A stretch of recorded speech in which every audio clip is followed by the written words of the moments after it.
It's 1997. Mario Kart 64 has just been released, and your dad is taking you to Blockbuster to rent a new game. You're ecstatic when you arrive and see it's on the shelf, and when you get home, you fire it up on the living room TV. But to your dismay, you weren't the first to rent it. Someone else had the game first, and they set an unbeatable record of 1/100th of a second. In today's video, we'll be going over the progression of the Yoshi Valley shortcut from its first discovery just 2 months after the game's release to the current day strategy that can set a perfect record of just 1/100th of a second. Please remember to rewind your VHS tapes before returning them, and I hope you enjoy today's video. Yoshi's Valley isn't your typical course, it's actually an anomaly. The other 15 courses follow a single path around the track with a few minor deviations and have a UI element that depict each character's general position and ranking in the current race. Yoshi's Valley throws both of those conventions out the window, offering multiple paths for players to take, along with obscuring the current rank of each character through the entire race. When it comes to beating your friends, there is one path that is the fastest, with speedrunners taking left, right, then left turns to arrive at the path leading back to the finish line. There is a hairpin turn you can jump over to save some time, but this is only useful on non-shortcut attempts, as the first shortcut doesn't even leave the starting area. So without further ado, let's rewind to April 1997. In the 90s, a player named David Wan would maintain a website describing glitches in various games. He had found a number of skips in Mario Kart 64, and Yoshi's Valley wouldn't be an exception.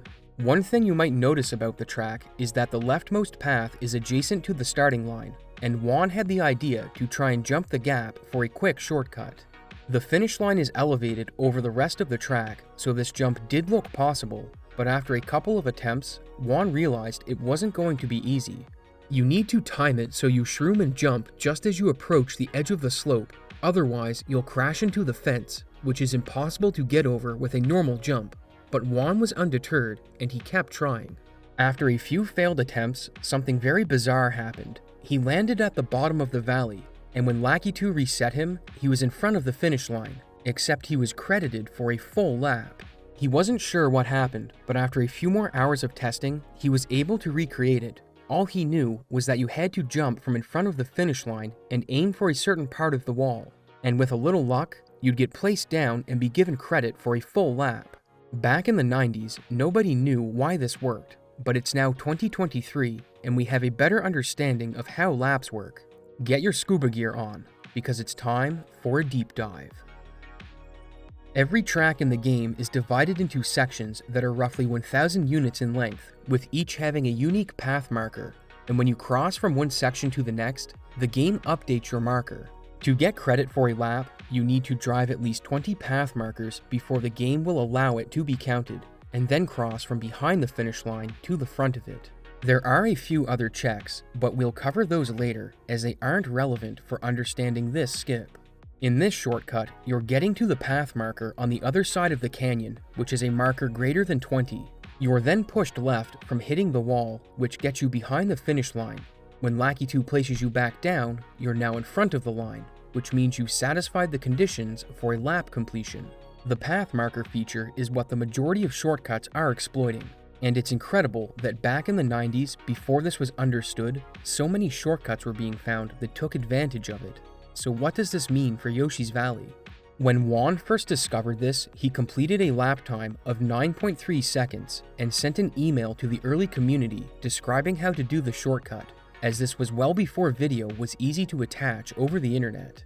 It took almost a year before someone would lower the record, but Kevin Booth, an early Mario Kart champion, would knock half a second off the time.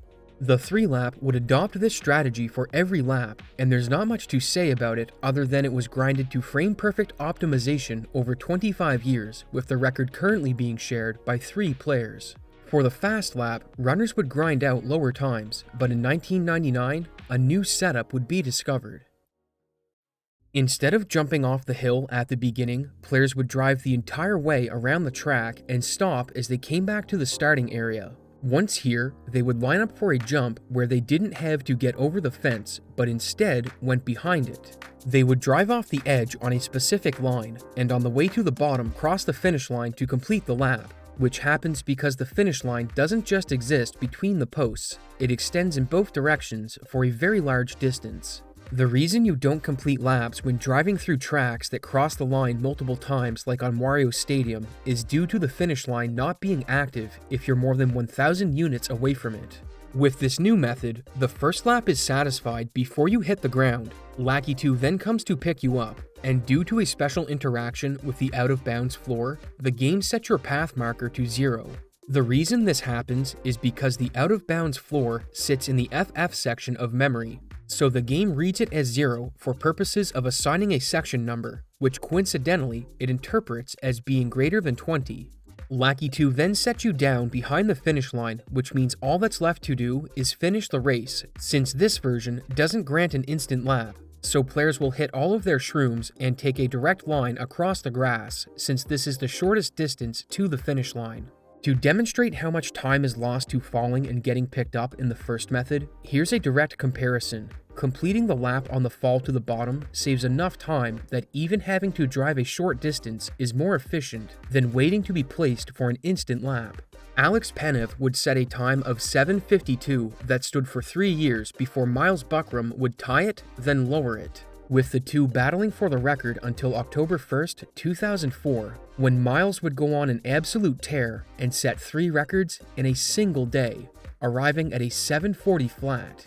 Since this iteration of the skip still spends a lot of time getting picked up by Lakitu, there isn't a lot you can optimize. The line to jump behind the fence is relatively constant, with virtually no room for improvement, leaving the short driving section for optimizations, which means there wasn't much else to be improved for this strategy, aside from a few frames. The fast lap would see an improvement, however. In fact, it came a lot sooner than anyone thought, because after Myles lowered the record on October 1st, the very next day, Penev revealed a strat that saved 1.5 seconds. If jumping over the fence from the start of the finish line cost time due to waiting on Lakitu to place you down, and the second method had time to optimize from placing you further away from the finish line, then a strat where you take the best part of both seems like a natural evolution. This new setup doesn't require driving around the track on the first lap. Instead, it involves something I previously said was impossible: jumping over the fence without using the slope. Players during this period did think it was impossible to jump the fence normally, but like all things in Mario Kart 64, impossible is just a suggestion. Under normal circumstances, the fence on Yoshi's Valley is too high to get over with a standard jump, as it doesn't have enough height to clear the hitbox. But there is one exception to this rule. If you press jump on the frame after you collide with the fence, it's possible to clear it entirely. This is because of a mechanic players call the large bounce. When you approach an object, it's possible that you'll be slightly inside of it due to how the game calculates your position. If you're more than 1.7 units inside of the object, the game ejects you by adding a force so that you don't continue traveling through it. In the case of the Yoshi Valley fence, you clip into it on one frame, so the game pushes you out on the next. But if you hit a jump when this force is applied, some of it is added to the jump, allowing you to get more height than normal. So with the fence jump possible, what did the shortcut look like? You'll drive around the track so you can do the setup at the end of lap 1, but this time you get closer to the finish line, which updates your path marker so Lakitu will set you down a lot closer. In fact, you're so close that a single shroom will get you across the line for a lap time under 6 seconds. This is a very fast lap, and there's not much room for improvement, as the actual driving that matters is hitting the shroom on the first possible frame when Lakitu sets you down. But you may have noticed that the timer for some players was very high when they started the setup for the lap. There's no way it took 9 minutes to drive the first lap, so what's going on? Back in 2005, Martin McMullen and some other players would notice that the game's timer started acting weird the longer it ran in the game. Notable for speedrunners is that it would actually round down the 100th position favorably if you waited long enough. Get your scuba gear back on. It's time for another deep dive. When it comes to lap times, there are 2 things that need to be understood: the display timer itself and the math done under the hood that makes it work. Like everything in Mario Kart, it's not as simple as starting a stopwatch and observing the lap time at completion, as the game runs in frames. So let's start with what's happening under the hood. The game released with two versions, the NTSC version in North America and PAL for everywhere else. There is a major difference between the two, as NTSC runs at 30 frames per second, with PAL running at 25. So there's a big advantage from running on PAL due to it being easier to take precise race lines. When it comes to the timer, this means each version needs a different value to increment the timer by, since if you use the same value, each timer will arrive at a different number if you run them for 1 second due to the different frame rates. To solve this problem, the developers hard-coded a value into each game. For NTSC, it's this, and for PAL, it's this. If you divide the PAL value by the NTSC value, you'll get this number, which is how much faster the clock increments in the PAL version of the game, and is also the conversion rate you can use for converting a time from PAL to NTSC, and vice versa. The timer explanation should end here, but due to how the game was coded, things unfortunately can't be that simple. It stores the race timer in memory as a single precision floating point number. All this means is that the value can have a range between 340 and -117 undecillion. This is incredibly large, but to make things even more difficult, every frame the game reads this timer from memory, it then converts it to a double precision floating point number, which has an even greater range, then adds the increment value based on what version you're playing on, before it converts it back to a single precision float and stores it back in memory. This process of converting the number between two different levels of precision causes some discrepancies to arise due to how the numbers are stored in memory. The conversion rate has an exponent of -6 and is stored as a single precision floating point number, which looks like this in binary code, while a lap time of 64 seconds has an exponent of +6 and is stored as a double precise floating point number with this value in binary. In order for these two numbers to be computed, the conversion rate needs to have the numbers after the decimal shifted 12 places so that its length matches that of the internal timer. During this process, those 12 digits of precision are lost and need to be rounded, so while a straight-up calculation would give this number, instead, due to the rounding, we get this number. This number rounded up, which means that the display timer can end up showing a lap time slightly higher than what was driven if you drive the lap after a certain number of seconds have elapsed to allow the rounding error to creep in. But why would speedrunners wait to complete a lap if it adds time? That's because, like Twitch subscriptions, the timer splits two ways. When the timer hits 128 elapsed seconds, the exponent of the sum's float representation becomes 7. So the timer increment value now needs to be shifted 13 digits to the right instead of 12. This causes the calculation to round down because there is no longer a leading 1 in the lost digits, so the game starts to add this number every frame instead. That's a lot of math, and not much in the way of visuals to help, so here's everything in graph form. Given an NTSC lap time of 40 seconds, we can see how the game will round the time based on when the lap was started, with laps rounding down to 39.99 if the lap is started after 128 seconds. If you let the timer count for even longer durations before starting a lap, some very bizarre things can happen, like a 40-second lap time getting rounded to 75 seconds if the lap start time is after 74 hours have elapsed. And lap times can even round to 0 if the lap start time is after 4 days have passed on the timer. Bottom line, the timer becomes more broken from rounding error the longer it runs. For this reason, there are rules on how long you can wait before starting a lap, but even with these restrictions, minor errors can creep in on long 3-lap tracks such as Wario Stadium and Rainbow Road. But this was only half of the reason. We still need to look at the display timer itself. If you advance the timer frame by frame, you'll notice that it only ever shows 3 different values in the hundredths position, but final lap times can show all numbers between 1 and 9, so what gives? As you move through the course, the game is constantly calculating where your cart is on the current frame and where it expects it to be based on your speed for the next frame, and then moves you accordingly. When it comes to the finish line, the same concept is applied, but with more scrutiny. The y-coordinate of the cart, which in the game world is the coordinate that is perpendicular to the finish line, is tracked such that the frame before you cross the finish line and the frame you're crossing the finish line are both saved in memory. For simplicity's sake, which seems counterintuitive given everything else we've covered, the game assumes that you're traveling the same speed on both frames. So let's say it determines based on your speed that you'll cross the line 3/4 of the way through the frame. It then subtracts 1/4 of a frame from the internal timer's current value, which is a floating point number, and saves that as the time for the lap completion. To get it to the display timer, it takes the value of that number, let's say it's this for example, multiplies it by 100, and then rounds it down to a whole number. So your lap time would be 1:37:48. Back in the mid-2000s, speedrunners didn't have this information as it wouldn't be compiled until 2014 by Sully. They did know that weird things happened after enough time passed, but they weren't intentionally waiting for good timer rounding. They just took that long to set up an attempt, but it was a good spot to segue into the timer since it does play a role in later shortcuts. After it was discovered in 2004, it would be lowered to a 582 by Myles before it was dropped to a 578 by Ben Miller. This would be tied by VAJ, Myles, and Carlo over the next 5 years. The lap was just that good.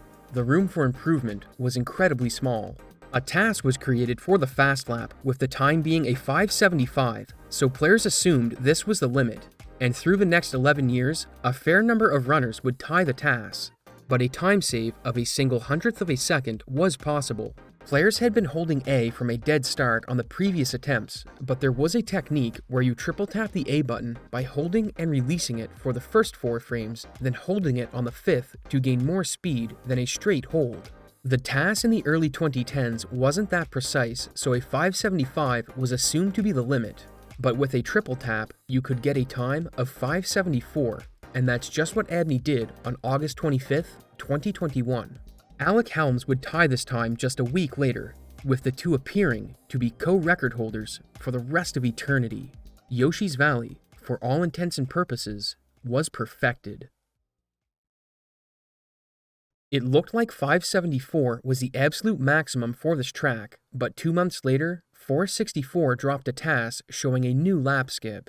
The skip takes advantage of some concepts we covered earlier, so here's a quick refresher. To complete a lap, you must cross from behind the finish line to the front of it. The finish line is only active when you're within 1,000 units from its center. You need to have reached a section marker of 20 or higher, and the finish line extends beyond its visual representation in the game for a very long distance. For this new method, it's best to visualize the distance requirement as a sphere that is centered on the finish line. Forrest saw that the sphere was very close to the edge of the left path where the other shortcuts took place, which is why the previous skips worked. Players would leave the sphere, hit the wall in front of the finish line, and enable a new path marker, bounce left from the hit so you're now behind the finish line while it's inactive, then have Lakitu place them inside the sphere and cross the finish line for a lap. The issue with the old skip was that you need to fall to the bottom of the valley and get picked up by Lakitu, which takes time. So Forrest figured out a way to trigger the lap on the way down. He theorized that if you could cross the line backwards while outside of the sphere, then bounce to the right to re-enter the sphere and cross over the finish line, that you could trigger a lap complete.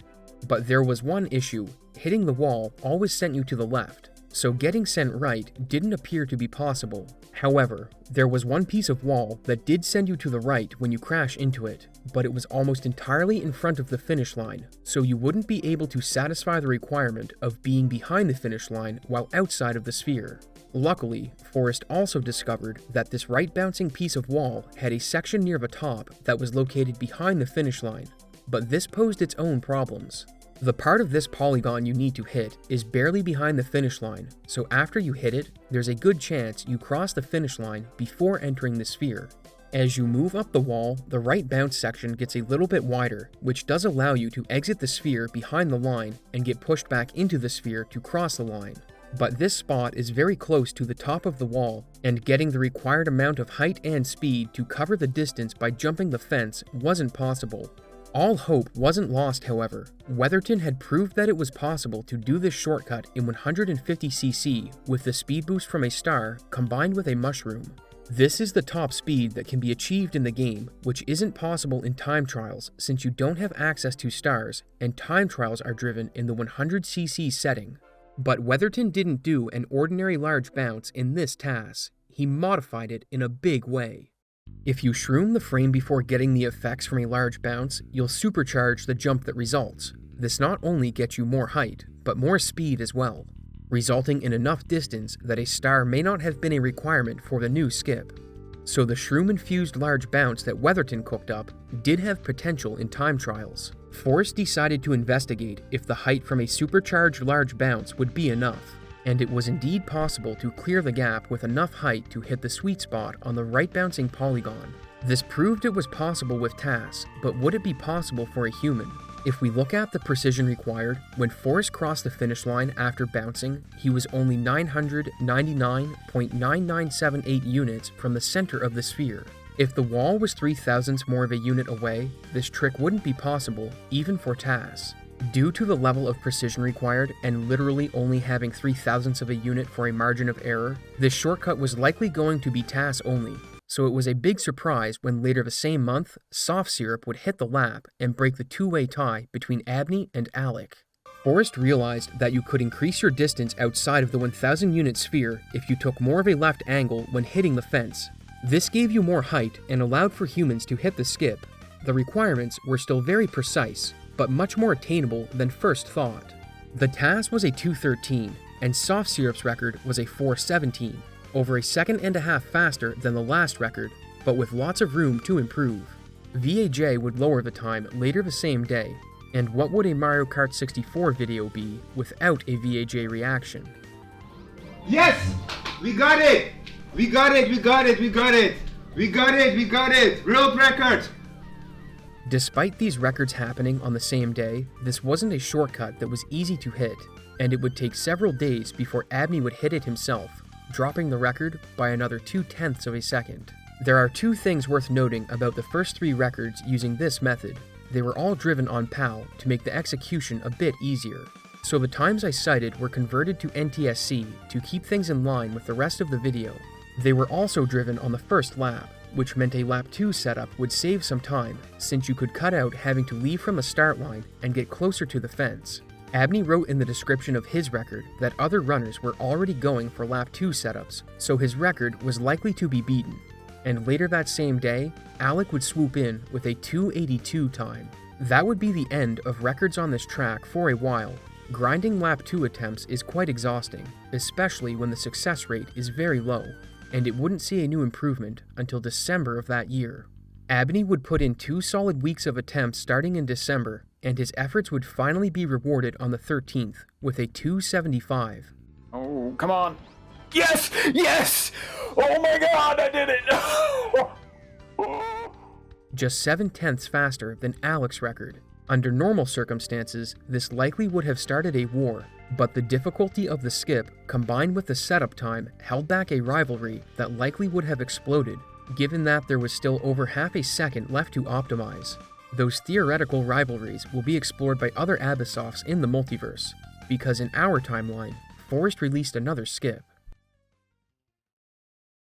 On April 30th, 2023, Forrest would go live in a rare Twitch stream where he went over the technical details of a new skip he had discovered on Yoshi Valley. In the beginning of the video, I said that Yoshi Valley offered multiple paths, but these weren't just more tracks to drive on. Each path has a distinct identity in the game's code.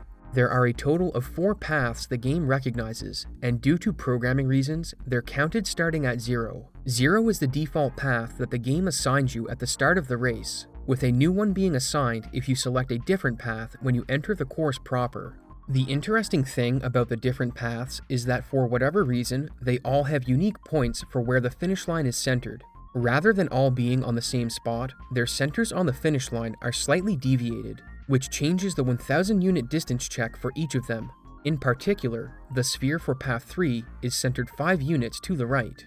Forrest had the idea to change his path during the race so that he could exploit this discrepancy for an exceptionally fast lap. The problem was, the only way to change your path is to physically be on a different one, but there is one exception to this. If you're 1,000 units away from the sphere's center and fall off the track so that you're above the out-of-bounds section, the game will set your path to the default, which is 0.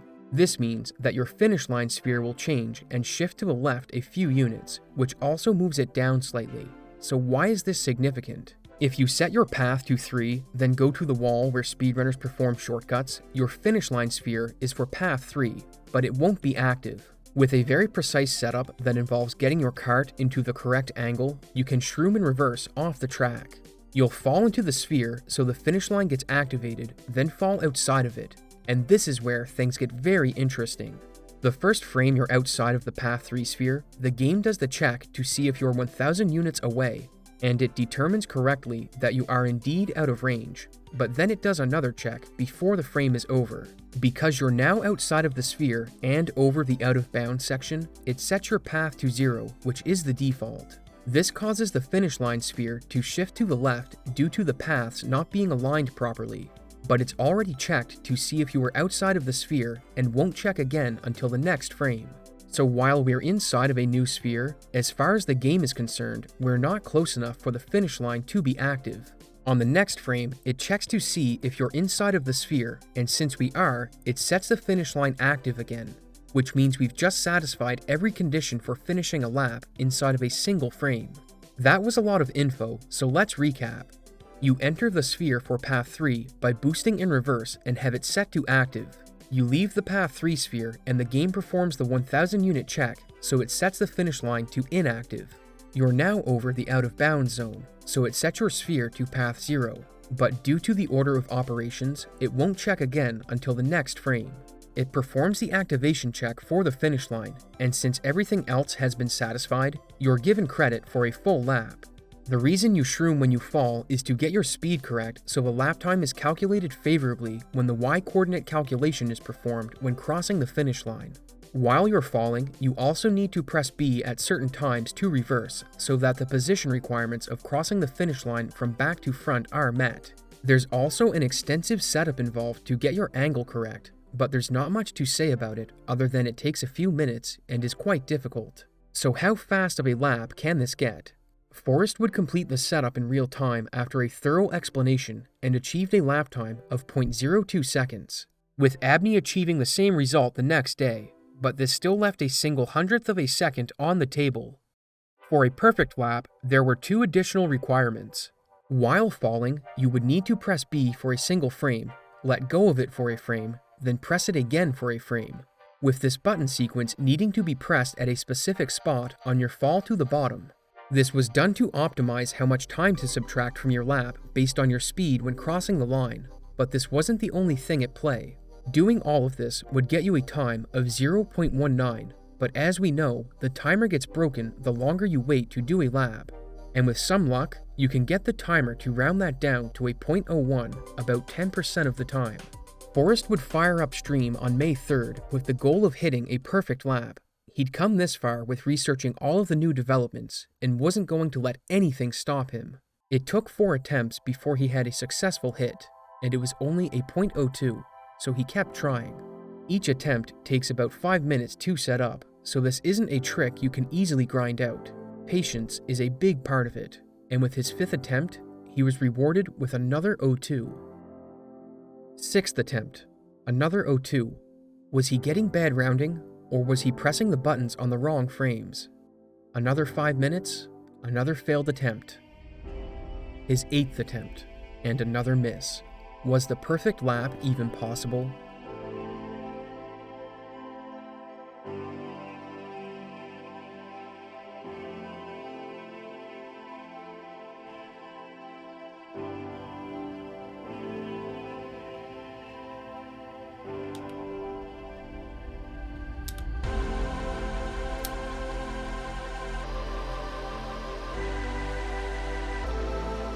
With that, Forrest became the first person to hit a perfect lap in the game's history, accomplishing one of the greatest achievements in all of Mario Kart.